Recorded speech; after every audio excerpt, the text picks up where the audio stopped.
Hi guys, welcome back with me again in this channel. On today's tutorial, I'm going to show you how you can get a better video by removing the flicker on your videos in CapCut.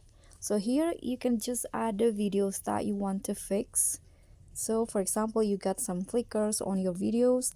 Click on the video now after you add it into CapCut and swipe through the options, and here choose the video quality menu, and there will be this option remove flickers, but you need to know that this is a pro feature.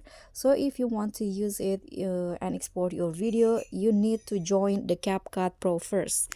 So I'm going to just click on the remove flickers and adjust the intensity between weak, recommended, or strong. I'm going to go with recommended, and now CapCut will removing the flickers. Just click on a check icon, and here wait until this process is done.